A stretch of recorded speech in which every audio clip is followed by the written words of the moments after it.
Kita akan membahas mengenai tantangan menyusui, terutama kondisi bayi. Saya dengar kemarin kayaknya udah pada pinter-pinter nih. Bisa nggak kita akan masuk nanti tantangan menyusui terhadap kondisi bayi? Kira-kira apa aja sih yang dihadapi? Ada yang mau mengemukakan pendapat? Bayi apa? Bayi tidur, oke. Kemudian apalagi kalau bayi tidur tuh kira-kira nanti yang terjadi apa? Malas minum, baik. Kemudian efeknya kalau dari malas minum? Pinter semuanya. Selain itu?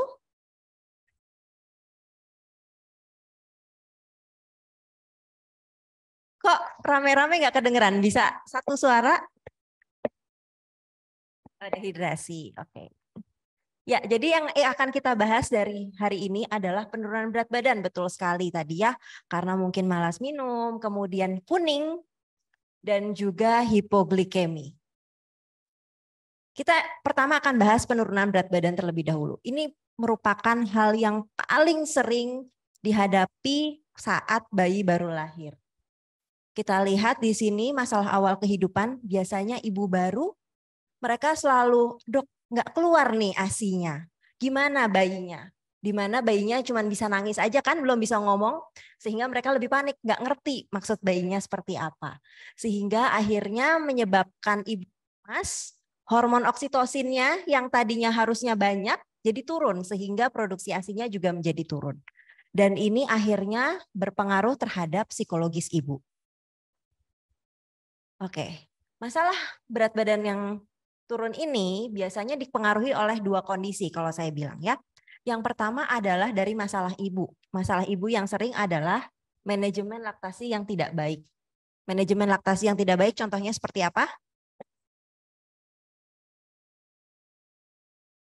Sisi pelekatan menyusui yang tidak tepat, kemudian durasi waktu betul, suinya seperti itu.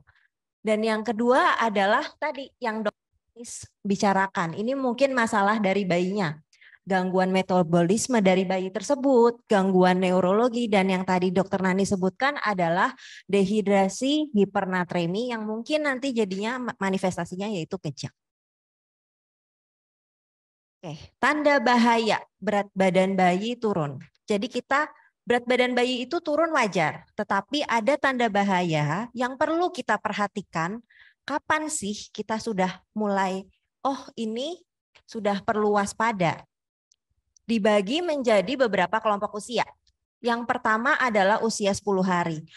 Kalau bayinya sudah berusia 10 hari dan berat badannya turun, kita perlu waspada. Kemudian kita evaluasi lagi di usia 3 minggu. Ketika di usia 3 minggu ini berat badan bayi itu belum kembali ke berat bayi lahir. Dan ketika usia 1 bulan kenaikan berat badan kurang dari persentil 5 kurva WHO. Mohon maaf ini saya lupa mencantumkan kurva WHO-nya. Jadi nanti mungkin saya akan berikan lagi ke peserta. Di situ nanti ada persentil-persentil. Kalau misalnya kenaikan berat badannya itu sudah masuk di P5 tulisannya atau kurang dari itu kita sudah perlu waspada ya. Bayi kuning. Yang kedua. Ya, bayi kuning ternyata itu disebabkan karena pigmen kekuningan yang terbentuk di hati akibat proses kerusakan dari sel darah merah. Jadi zat kuning ini sebetulnya akan masuk ke usus dan akan mewarnai BAB dan BAK bayi. Tetapi kebetulan dia nyasar. Nyasarnya ke seluruh tubuh karena dia berekatan dengan hemoglobin. Sebetulnya peningkatan ini normal. Jadi di 60% kondisi bayi lahir normal itu dia akan mengalami kuning.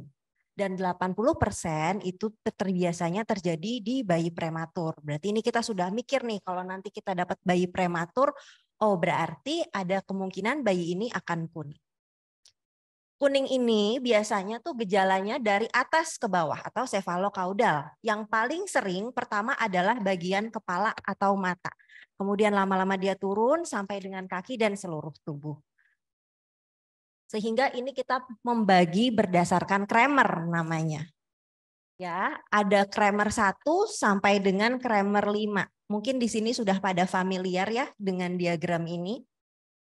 Jadi kalau dari Kramer 1 biasanya itu dari kepala sampai leher, di mana kita bisa kira-kira. Jadi mungkin dokter pasiennya bilang, wah ini nanti perawatnya atau dokternya udah kayak dukun nih. Kurang lebih sama karena memang itu kira-kiranya kalau Kramer 1 dia perkiraan kadar bilirubinnya itu di sekitar 5. Hingga nanti Kramer 5 itu udah tinggi banget biasanya sampai 16 ya. Ada yang mungkin mau membantu saya membacakan untuk pembagian Kramer ini? Pembagian 1 dari mana sampai mana? Untuk di Kramer 1 daerah kepala dan leher perkiraan kadar bilirubinnya 5%. Terima kasih. Kramer 2? Kramer 2 daerah iktrusnya sampai badan atas perkiraan kadar bilirubinnya 9%. Terima kasih. Kramer 3? Untuk Kramer 3 dari sampai badan bawah hingga ke tungkai di mana perkiranya 11,4%. Terima kasih. Untuk Kramer 4 yang kuning?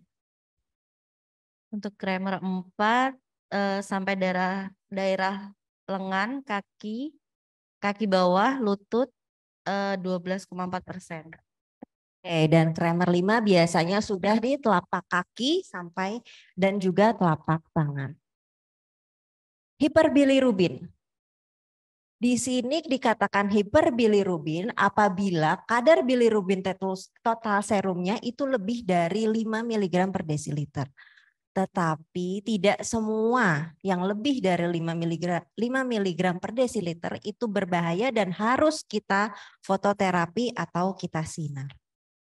Kenapa sih kok kita harus mewaspadai?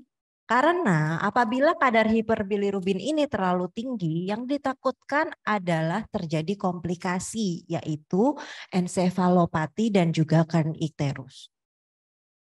Ini merupakan guideline untuk kita melakukan fototerapi. Kalau kita lihat di sini ada usia dan juga ada kadar, di sini ada usia dan ada kadar total bilirubin. Kita biasanya melakukan di usia 48 sampai 72 jam. Dan juga di sini kita plotkan kadar bilirubinnya. Dibagi menjadi 3 kriteria, yaitu bayi-bayi dengan resiko rendah, resiko sedang, dan juga resiko tinggi. Apa sih yang membedakan resiko-resiko ini? Kita lihat dari usia kehamilannya. Kalau dia lebih dari 38 minggu dan kondisinya baik-baik aja, kita masukkan ke resiko rendah. Kalau dia usianya lebih dari 38 minggu dengan faktor resiko, kita bisa masukkan ke resiko sedang. Dan kalau dia usia gestasinya lebih kecil, kita akan masukkan ke resiko yang tinggi. Faktor resiko. Nah nih, kira-kira faktor resiko apa saja sih yang bisa menyebabkan seorang bayi bisa terjadi hiperbilirubin? Kita bagi menjadi 3. Ada faktor resiko sebelum lahir, saat lahir, dan juga proses lahir. Itulah kenapa penting sekali untuk kita anamnesis ibu itu penting dilakukan untuk kita identifikasi kira-kira ini bayi keluar akan gimana nih. Apakah dia akan baik-baik aja atau dia akan kuning atau mungkin dia akan hipoglikemi ya. Faktor resiko yang menyebabkan bayi hiperbilirubin itu ada ras, keluarga, riwayat kuning di anak sebelumnya. Jadi ditanyakan juga kalau ini anak kedua, anak pertamanya seperti apa? Apakah ada kuning atau enggak? Itu biasanya kita lakukan sebelum bayinya lahir. Bukan habis bayinya lahir baru kita tanya ya, jangan kebalik. Dan juga ada penyakit maternal. Kemudian proses kelahirannya juga menjadi faktor resiko. Dan setelah lahir, bayi-bayi yang besar itu beresiko mengalami hiperbilirubin. Evaluasi kuning. Jadi nanti di usia 48 sampai 72 jam, kalau kita memeriksa kadar bilirubin, kita bisa membentuk kurva nanti di sini. Sehingga kita lihat apakah dia masuk di resiko rendah, sedang, atau tinggi. Kalau dia masuk di resiko tinggi, ingat disarankan untuk kontrol lebih awal. Jadi jangan di kontrolnya nanti dulu gitu ya. Jadi kalau misalnya dia sudah masuk kategorinya yang tinggi, kita perlu mengevaluasi lebih cepat untuk menghindari terjadinya komplikasi. Hipoglikemi yang ketiga ya. Hipoglikemi ini sebetulnya normal pada bayi, tetapi penting sekali untuk kita evaluasi agar tidak kebablasan hipoglikemi. Misalnya hipoglikemi ini turunnya transien dan juga asimptomatik. Bayi dia pada saat di dalam perut ibu kadar glukosanya bisa terjaga. Tetapi ketika bayi itu lahir akan terjadi harmonis antara glikogenolisis, glikoneogenesis, dan juga hisapan bayi itu akan memecah lemak menghasilkan keton, akhirnya menjaga kestabilan gula darah bayi. Screening gula darah biasanya kita tidak lakukan secara rutin, tetapi kita lagi perlu mengidentifikasi faktor risiko. Faktor risiko apa yang menyebabkan bayi ini terjadi hipoglikemi. Di sini kita akan memaparkan bagaimana tata laksana hipoglemi di ruang perawatan neonatus. Ini kita pakai di RSI. Harapannya nanti seluruh rumah sakit Bunda bisa menerapkan seperti ini juga. Nanti diagramnya akan dibagikan. Jadi hipoglikemi kita katakan apabila usia kurang dari 48 jam, GDS-nya itu kurang dari 47 ya. Saya ulangi, jadi sebelum dia usia 2 hari, GDS-nya itu kurang dari 47. Itu baru kita katakan hipoglikemi. Nah, kalau dia sudah usianya lebih dari 2 hari, GDS-nya itu kurang dari 60 mg per desiliter. Jadi kadarnya itu cukup tinggi. Halo, tulisannya. Ya, kalau dia ada gejala, segera diintervensi. Mohon maaf ini tulisannya kacau, nanti kita akan bagikan yang versi bagusnya ya. Oke, kalau misalnya dia ada gejalanya apa sih bayi hipoglikemi? Mungkin ada yang tahu? Lemah, menangisnya tidak kuat, malas menyusu, betul ya. Segera kita intervensi. Intervensinya kita bisa berikan glukosa dan segera telepon DPJP. Kalau dia tidak ada gejala, kemudian kita cek GDS-nya sebelum 2 hari sudah 47, kita lihat. Kalau kita bagi lagi nih ternyata kurang dari 2 hari. Kita lihat dulu di usia 0 sampai 4 jam. Jadi di 4 jam pertama.